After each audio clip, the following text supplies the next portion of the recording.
Hi all, എല്ലാവർക്കും നമസ്കാരം. കഴിഞ്ഞ ഒരു സെഷൻ നമ്മൾ കെമിസ്ട്രിയിലെ വരാനിരിക്കുന്ന LDC എക്സാമിന് മുമ്പായിട്ട് ഒരു കൂട്ടം കുഴപ്പിക്കുന്ന വസ്തുതകൾ, ഒരു കൺഫ്യൂഷൻ ഇല്ലാതെ നമ്മൾ പഠിച്ചെടുത്തിട്ടുണ്ടായിരുന്നു. നിങ്ങളും അത് നല്ല രീതിയിൽ നോക്കി വെച്ചിട്ടുണ്ടാവും എന്ന് കരുതുന്നു. ഇന്ന് നമുക്ക് നോക്കേണ്ടത് അതിന്റെ അടുത്ത ഭാഗം, പാർട്ട് 2 ആണ് അല്ലെ. ഇനി LDC എക്സാം എഴുതാൻ പോകുന്നവർക്ക് ഈ ഭാഗത്ത് നിന്ന് ക്വസ്റ്റ്യൻസ് വരട്ടെ, ഈ സെഷൻ നിങ്ങൾക്ക് നന്നായിട്ട് ഉപകരിക്കട്ടെ എന്ന് ഞാൻ ആത്മാർത്ഥമായിട്ട് ആഗ്രഹിക്കുന്നു. യെസ്, അപ്പൊ നമുക്ക് എന്ത് ചെയ്യാം, തുടങ്ങാം അല്ലെ, ഒരുപാട് ഡിലേ ആക്കുന്നില്ല. എന്നിട്ട് നോക്കൂ, ഫസ്റ്റ് സ്ലൈഡ്. അതിൽ ആദ്യത്തെ പോയിന്റ് ഇങ്ങനെയാണ്: പുകയിലയിൽ അടങ്ങിയിരിക്കുന്ന ആൽക്കലോയിഡ് ഏതാണ്? ഓർത്ത് വെച്ചേക്കണം. അപ്പൊ നിങ്ങൾ ആദ്യം മനസ്സിലാക്കേണ്ടത് എന്താണ് ആൽക്കലോയിഡ്. ഇത് വെറും LD LG ലെവൽ സംഗതിയാണ്. നോക്കൂ, ചെടികൾ സ്വയം ഉൽപ്പാദിപ്പിക്കുന്ന നൈട്രജൻ അടങ്ങിയ ഓർഗാനിക സംയുക്തങ്ങൾക്ക് വിളിക്കുന്ന പേരെന്താ എന്ന് ചോദിക്കാം. അതാണ് ആൽക്കലോയിഡുകൾ. ഓർഗാനിക സംയുക്തങ്ങൾ എന്ന് കേൾക്കുമ്പോൾ അത് കാർബൺ കോമ്പൗണ്ട് ആണെന്ന് ഞാൻ ഇനി എടുത്തു പറയണ്ടല്ലോ. കാർബൺ കോമ്പൗണ്ട്സിനെയാണ് ഓർഗാനിക് കോമ്പൗണ്ട്സ് നമ്മൾ വിളിക്കുന്നത് അല്ലെ, കാർബണിക രസതന്ത്രം, ഓർഗാനിക് കെമിസ്ട്രി. അപ്പോ ആൽക്കലോയിഡുകളിലെ പ്രധാന മൂലകം എന്ന് ചോദിക്കുമ്പോൾ ആൽക്കലോയിഡ് ഒരു ഓർഗാനിക് കോമ്പൗണ്ട് ആണെന്ന് അറിയാമെന്ന സ്ഥിതിക്ക് കാർബൺ നിങ്ങൾ പറയേണ്ട കാര്യമില്ല. ഞാൻ ആ ഡെഫിനിഷൻ പറഞ്ഞപ്പോൾ ശ്രദ്ധിച്ചോ? ചെടികൾ സ്വയം ഉൽപ്പാദിപ്പിക്കുന്ന നൈട്രജൻ അടങ്ങിയ ഓർഗാനിക സംയുക്തങ്ങൾ. നൈട്രജൻ ഓർത്തു വെക്കുക. അതായത് ഇഞ്ചിയില് നിങ്ങൾ ജിഞ്ചറിൻ എന്ന് പഠിക്കില്ലേ, കുരുമുളകില് പെപ്പറിൻ എന്ന് പഠിക്കില്ലേ, ഇനി മുളക് ചോദിക്കുമ്പോൾ കപ്സൈസിൻ പഠിക്കുന്നില്ലേ, അതുപോലെ തേയിലയിലെ തെയീൻ, കാപ്പിയില് കഫീൻ, കുങ്കുമപ്പൂവാണെങ്കിൽ ബിക്സിൻ എന്ന് പഠിക്കുന്ന പോലെ പുകയില, ടുബാക്കോ, അതിലുള്ള ആൽക്കലോയിഡ് ഏതാണെന്ന് ഞാനിവിടെ എഴുതട്ടെ. യെസ്, എല്ലാവരും പഠിച്ചു വെക്കുക. അതിന്റെ പേരാണ് നിക്കോട്ടിൻ. മാറിപ്പോവരുതേ. ഇനി സിഗരറ്റ് പുകയിൽ അടങ്ങിയിരിക്കുന്ന ക്യാൻസറിന് കാരണമായ രാസവസ്തു ഏത്? സിഗരറ്റ് സ്മോക്ക്, അതിൽ അടങ്ങിയിരിക്കുന്ന, പുകയിൽ അടങ്ങിയിരിക്കുന്ന ക്യാൻസറിന് കാരണമായ രാസവസ്തു. ഇതൊക്കെ PYQ ആണേ. അവിടെ ഈ നിക്കോട്ടിൻ ഉണ്ടെങ്കിലും ഇതിനേക്കാളും നമുക്ക് ഇമ്പോർട്ടൻ്റ് ആയിട്ടുള്ള ഒരു വസ്തു ഓപ്ഷൻസിൽ തന്നിട്ടുണ്ടാകും. കാരണം അതാണ് ഉത്തരമായിട്ട് നമ്മുടെ കേരള PSC ഫൈനൽ ആൻസർ കീയിൽ തരാൻ പോകുന്നതും. നിങ്ങൾ പഠിച്ചേക്കണം. എന്താണെന്നറിയോ? യെസ്, അതിന്റെ ഉത്തരം ബെൻസീൻ ആണ് എൻ്റെ പ്രിയപ്പെട്ടവരെ. എടാ, ബെൻസീനിന്റെ കെമിക്കൽ ഫോർമുല C6H6 ആണ്. കണ്ടോ? അപ്പോൾ പുകയിലയിൽ അടങ്ങിയിരിക്കുന്ന നൈട്രജൻ സംയുക്തം അല്ലെങ്കിൽ ആൽക്കലോയിഡ് ഏതാ എന്ന് ചോദിച്ചാൽ നിക്കോട്ടിൻ ആണ്. എന്നാൽ സിഗരറ്റ് പുകയിൽ അടങ്ങിയിരിക്കുന്ന ക്യാൻസറിന് കാരണമായ രാസവസ്തു ഏതാ എന്ന് ചോദിക്കാം. ഏതാണ്? യെസ്, അത് ബെൻസീൻ ആണെന്ന് പഠിച്ചു വെച്ചേക്കണം. ഇനി ബെൻസീൻ വാതകം കണ്ടുപിടിച്ചത് ആരെന്ന് ചോദിച്ചാൽ ഫാദർ ഓഫ് ഇലക്ട്രിസിറ്റി ആരാ? Michael Faraday. നിങ്ങൾ പഠിച്ചിട്ടില്ലേ? അപ്പൊ ആരുടെ എന്ന് ഓർത്താൽ മതി. ബെൻസീൻ കണ്ടുപിടിച്ചത് ആരുടെ? ഫാരഡേ. കണ്ടോ? ബെൻസീൻ വാതകം കണ്ടെത്തിയത് മൈക്കിൾ ഫാരഡേ ആണ്, മറന്നു പോവരുത്. പക്ഷേ ബെൻസീനിന്റെ ഘടന അല്ലെങ്കിൽ സ്ട്രക്ചർ കണ്ടെത്തിയത് ആര്? ഘടന കണ്ടെത്തിയത് ആരാ എന്ന് ചോദിക്കാം. അത് അഗസ്റ്റസ് കെക്കുലെ ആണെന്ന് പഠിക്കുക. കെക്കുലെ.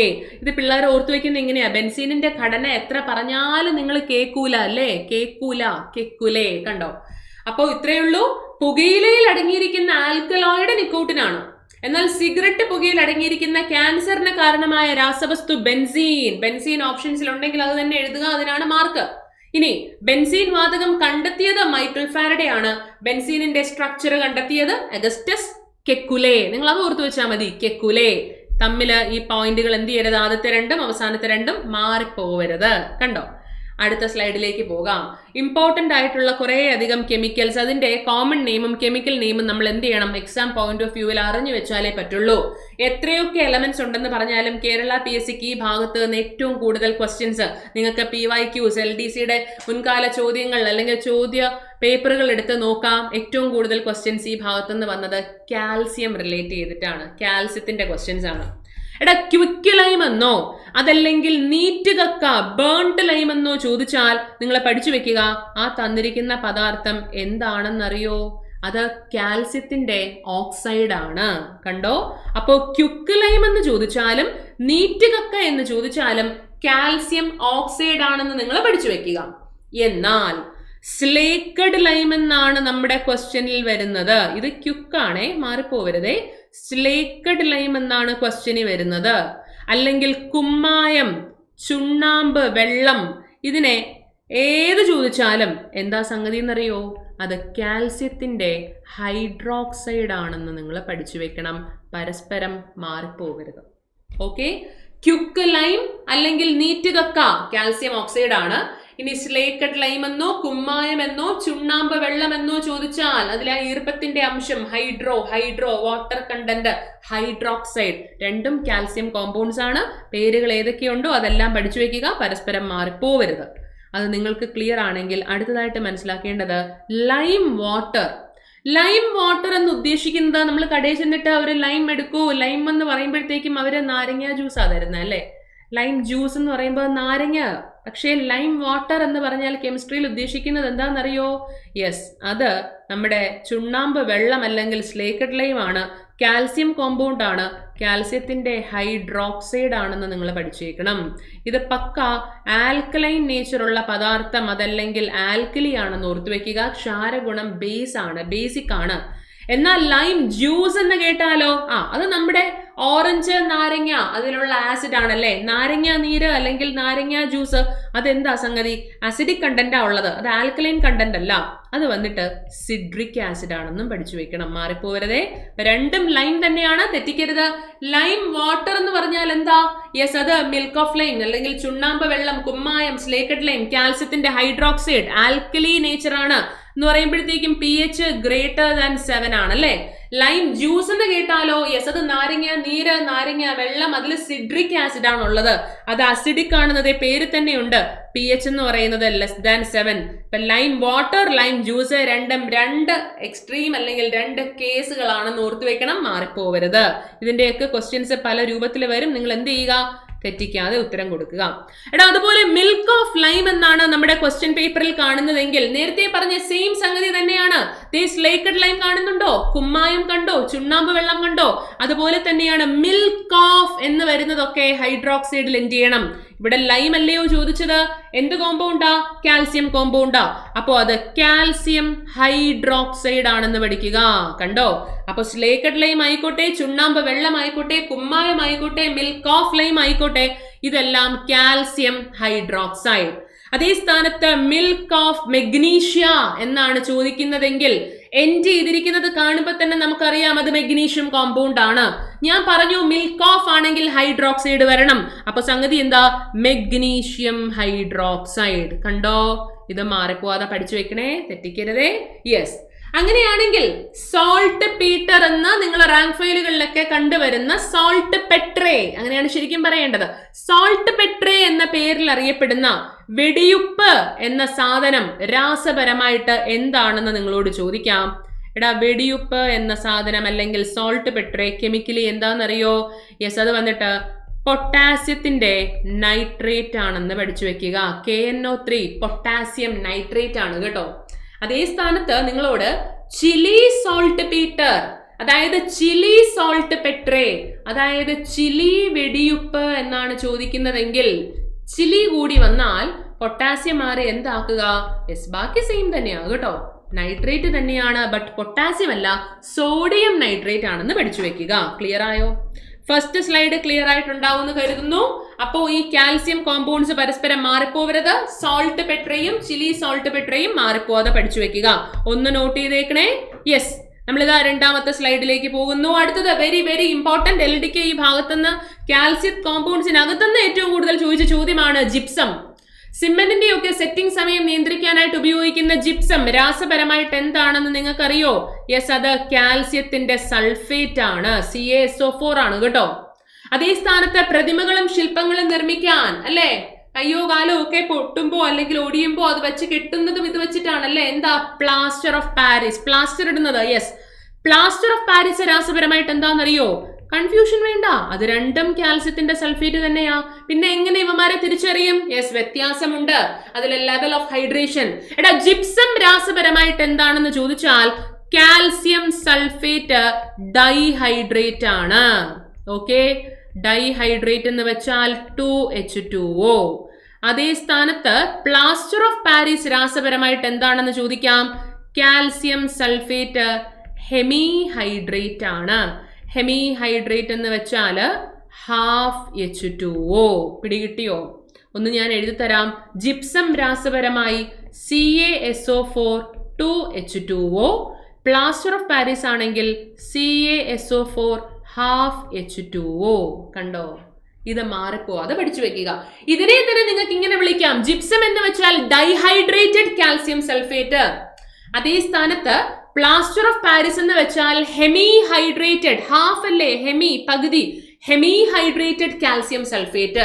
എന്ത് ചെയ്യരുത്, തിരിഞ്ഞു പോകരുത്. അലക്കുകാരം രാസപരമായിട്ട് എന്താണെന്ന് നിങ്ങളോട് ചോദിക്കാം. അറിയോ അലക്കുകാരം രാസപരമായിട്ട് എന്താണെന്ന് പറഞ്ഞു തരട്ടെ? യെസ്, ഇവൻ വാഷിംഗ് സോഡ സോഡിയത്തിന്റെ കാർബണേറ്റ് ആണെന്ന് പഠിച്ചു വെക്കുക. സോഡിയം കാർബണേറ്റ് NaCO3 ആണ്, Na2CO3 ആണ് ഇക്വേഷൻ കേട്ടോ, ഇക്വേഷൻ അല്ല ഫോർമുല. അങ്ങനെയാണെങ്കിൽ അപ്പക്കാരം രാസപരമായിട്ട് എന്താണെന്ന് ചോദിക്കാം. അപ്പക്കാരം എന്ന് വെച്ചാൽ അത് വാഷിംഗ് സോഡയല്ല, ബേക്കിംഗ് സോഡയാണല്ലോ. ബേക്കിംഗ് സോഡയിൽ ഒരു B ഉണ്ടല്ലോ, അപ്പൊ സോഡിയത്തിന്റെ ബൈകാർബണേറ്റ് ആണെന്ന് നിങ്ങൾ പഠിച്ചു വെച്ചേക്കണം. പിടികിട്ടിയോ? മാറിപ്പോവരുത്. അലക്കുകാരമാണെങ്കിൽ സോഡിയം കാർബണേറ്റ് ആണ്. അതേ സ്ഥാനത്ത് ബേക്കിംഗ് സോഡ അപ്പക്കാരമാണെങ്കിൽ സോഡിയം ബൈകാർബണേറ്റ് ആണെന്ന് പഠിച്ചേക്കണം. ഇനി ഞാൻ ചെറിയൊരു സാധനം പറഞ്ഞു തരട്ടെ, നിങ്ങളിൽ എത്ര പേർക്ക് ഇത് അറിയാമെന്ന് എനിക്കറിയില്ല. എടാ, അപ്പക്കാരം കെമിക്കലി സോഡിയം ബൈകാർബണേറ്റ് ആണെന്ന് ഞാൻ പറഞ്ഞു. ഇതിനെ നമ്മൾ എങ്ങനെയാ വിളിക്കുക? ബേക്കിംഗ് സോഡ എന്നാണല്ലോ വിളിക്കുന്നത്. എന്നാൽ വേറൊരു സാധനം നിങ്ങൾ കേട്ടിട്ടുണ്ടോ? യെസ്, ഈ പാചക പരിപാടികൾ, കുക്കിംഗ് ഷോ ഒക്കെ കാണുമ്പോൾ അതിനകത്തൊക്കെ കേട്ടിട്ടുണ്ടാകും, 1 ടീസ്പൂൺ ബേക്കിംഗ് സോഡയും അതുപോലെ 1 ടീസ്പൂൺ അല്ല 1 നുള്ള ബേക്കിംഗ് പൗഡറും. പലർക്ക് സംശയം തോന്നിയിട്ടുണ്ടോ ഇവന്മാര് തമ്മിൽ എന്താ വ്യത്യാസമെന്ന്? വ്യത്യാസമുണ്ട്.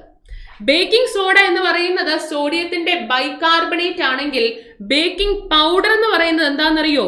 ഈ ബേക്കിംഗ് സോഡയുടെയും ടാർട്ടാറിക് ആസിഡിന്റെയും മിശ്രിതമാണെന്ന് നിങ്ങൾ പഠിച്ചു വെക്കണം. ഓക്കെ, അപ്പൊ ഇത്രയേ ഉള്ളൂ. അലക്കുകാരം വാഷിംഗ് സോഡ എന്താ? യെസ്, അത് സോഡിയം കാർബണേറ്റ്. അപ്പക്കാരം ബേക്കിംഗ് സോഡ എന്താ? Sodium bicarbonate. അതേ സ്ഥാനത്ത് ബേക്കിംഗ് പൗഡർ ആണ് എങ്കിലോ അത് ഈ baking soda plus tartaric acid, അതായത് sodium bicarbonate plus tartaric acid. ഓർത്ത് വെച്ചേക്കണേ. ഇനി കൊറണ്ടം രാസപരമായിട്ട് എന്താണെന്ന് കേരള PSC ഒരുപാട് തവണ ചോദിച്ചിട്ടുണ്ട്. അത് അലുമിനിയത്തിന്റെ ഓക്സൈഡാണ്, അതൊരു അലുമിനിയം ലവണമാണ്.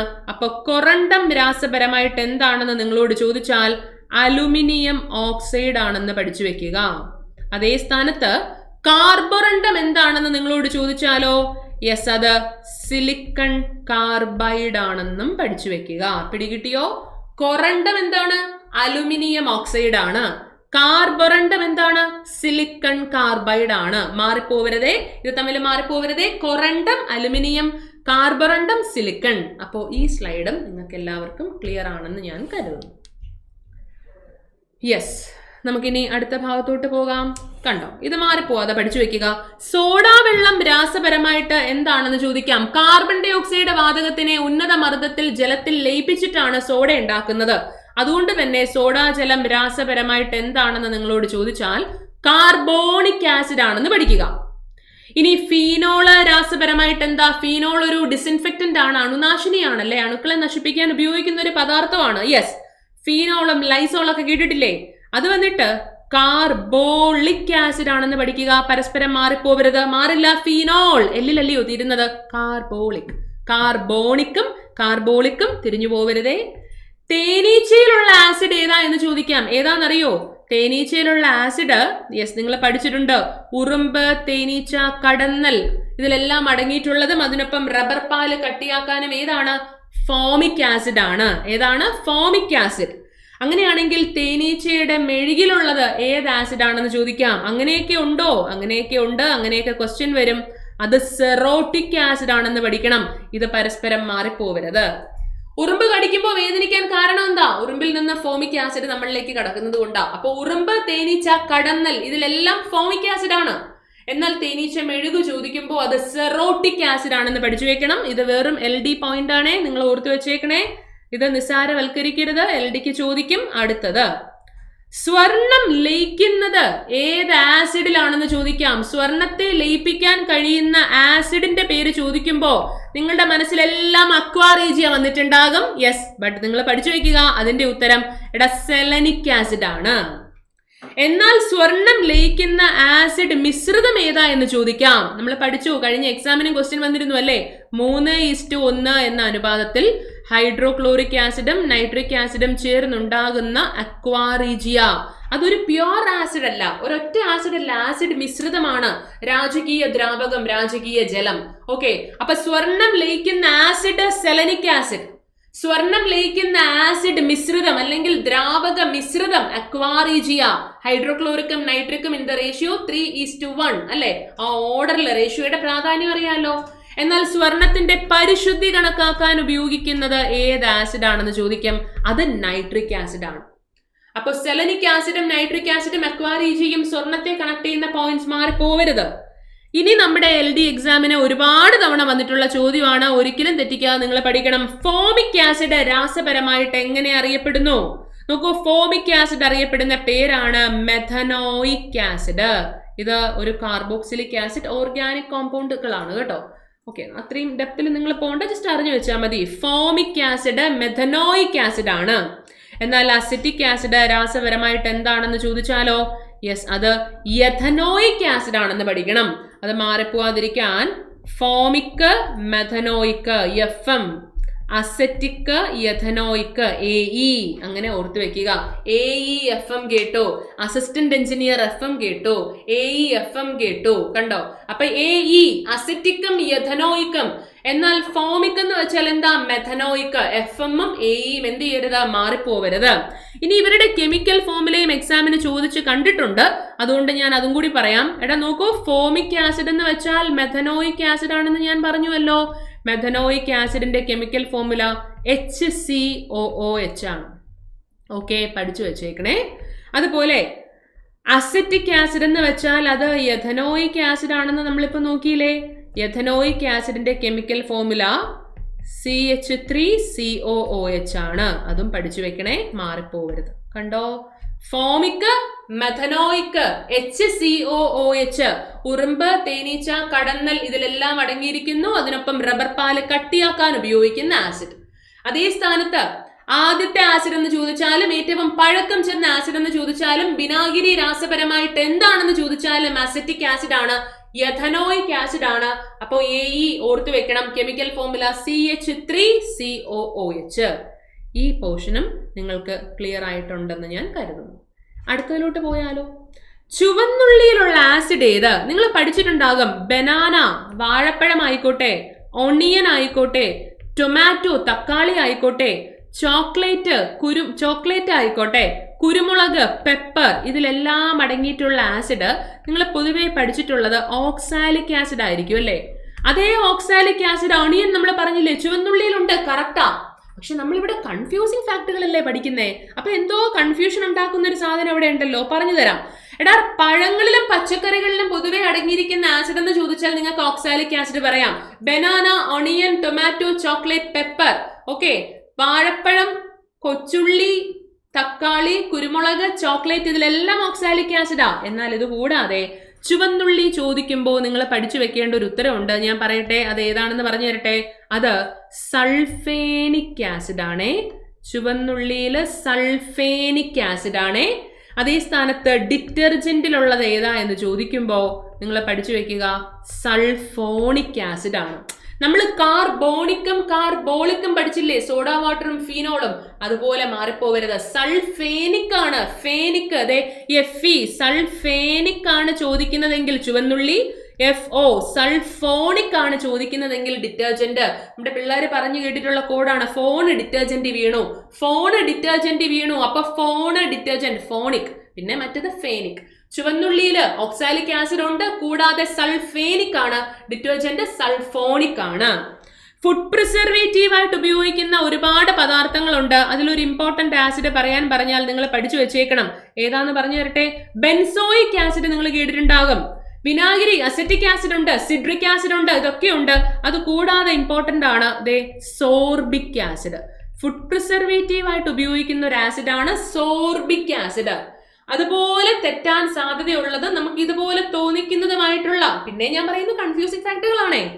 ഐലോഷൻ, കണ്ണ് വൃത്തിയാക്കുന്ന ഒരു ലായനി, അതൊരു വീക്ക് ആന്റിസെപ്റ്റിക് ആണ് കേട്ടോ. ഐലോഷൻ ആയിട്ട് നമ്മൾ യൂസ് ചെയ്യും. അത് ഏതാണെന്നറിയോ? മാറിപ്പോവരുതേ, അത് ബോറിക് ആസിഡ് ആണ്. അപ്പൊ ഈ സോർബിക്കും ബോറിക്കും എന്ത് ചെയ്യരുത്? അങ്ങോട്ടും ഇങ്ങോട്ടും തിരിഞ്ഞു പോകരുത്. എടാ, ഫുഡ് പ്രിസർവേറ്റീവ് ആയിട്ട് യൂസ് ചെയ്യുന്നത് സോർബിക് ആണ്. അതേ സ്ഥാനത്ത് ഐലോഷൻ എന്ന് പറയുമ്പോഴത്തേക്കും ബോറിക്. ഇങ്ങനെ ആലോചിച്ചാൽ മതി, കണ്ണ് വൃത്തിയാക്കുന്നത് ഒരു ബോറൻ പരിപാടിയാ. അപ്പൊ പിന്നെ തെറ്റിപ്പോവില്ല. ബോറൻ, ഫോൺ ഡിറ്റർജന്റ് വീണു എന്ന് പറഞ്ഞ പോലെ കണ്ണ് വൃത്തിയാക്കുന്ന ബോറൻ പരിപാടിയാ. അപ്പൊ എന്താണ് ബോറിക് ആസിഡ്? നോക്കൂ, സ്പിരിറ്റ് ഓഫ് സോൾട്ട് എന്ന പേരിൽ അറിയപ്പെടുന്നത് അതൊരു ലബോറട്ടറി ആസിഡ് ആണ്. ആരാണെന്ന് നിങ്ങൾക്കറിയോ?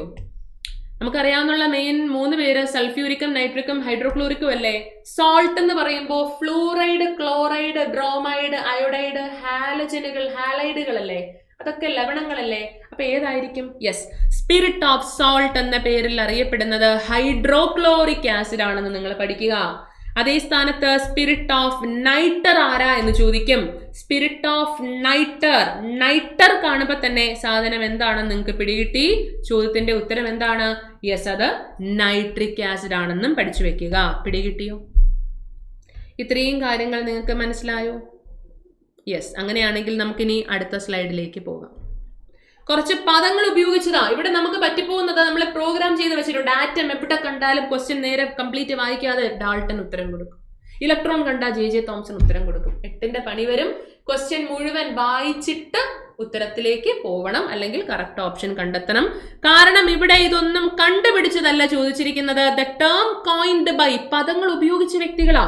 എടാ, ആറ്റം കണ്ടുപിടിച്ചത് ജോൺ ഡാൾട്ടൺ ആണെന്ന് നമുക്കറിയാം. പക്ഷെ ഇവിടെ ആറ്റം എന്ന പദം ഉപയോഗിച്ചത് ആര്? കേരള PSCക്ക് ഒരുപാട് തവണ ചോദിച്ച ഈ ചോദ്യം നിങ്ങൾ പഠിക്കുക. ഓസ്റ്റ്വാൾഡ്. തന്മാത്ര എന്ന പദം ഉപയോഗിച്ച വ്യക്തി ആരാ? തെറ്റിക്കരുത്, അവോഗാഡ്രോ. എന്നാൽ മൂലകം എന്ന പദം ഉപയോഗിച്ച വ്യക്തി ആരാ? ഒരിക്കലും തെറ്റാൻ പാടില്ല, റോബർട്ട് ബോയിൽ അല്ലെ, ഫാദർ ഓഫ് കെമിസ്ട്രി, രസതന്ത്രത്തിന്റെ പിതാവ് റോബർട്ട് ബോയിൽ. റേഡിയോ ആക്ടിവിറ്റി എന്ന പദം ഉപയോഗിച്ച വ്യക്തി ആരാ? മാഡം ക്യൂറി അല്ലെങ്കിൽ മേരി ക്യൂറി. പ്രോട്ടോൺ എന്ന പദം ഉപയോഗിച്ച വ്യക്തി, അത് പ്രോട്ടോണിനെ കണ്ടുപിടിച്ച അതേ ആള് തന്നെയാണ്, ഏണസ്റ്റ് റുദർഫോർഡ്. ഫൈനലി ഇലക്ട്രോൺ എന്ന പദം ആരാ? ഇലക്ട്രോണിനെ കണ്ടുപിടിച്ചതാ ജെ തോംസൺ. പിന്നെ ഞാൻ പറയുന്നു, ഇതെല്ലാം ആ പദം, ആ ടേം ആദ്യമായി പറഞ്ഞത് അത് സ്റ്റോണിയാണ്. John Stoney. The term electron, electron എന്ന പദം ഉപയോഗിച്ച വ്യക്തി ആരാണ്? സ്റ്റോണി. കണ്ടോ? അപ്പോ ഇത്രയും കാര്യങ്ങൾ നിങ്ങൾക്ക് ക്ലിയർ ആയിട്ടുണ്ടാവുമെന്ന് കരുതുന്നു. ഇത് നന്നായിട്ടൊന്ന് നോക്കി വെച്ചിട്ട് വരൂ. ഇതിന്റെ ബാക്കി നമുക്ക് എന്ത് ചെയ്യാം? അടുത്ത സെഷനിൽ റെഡിയാക്കാം. Thank you. ബൈ.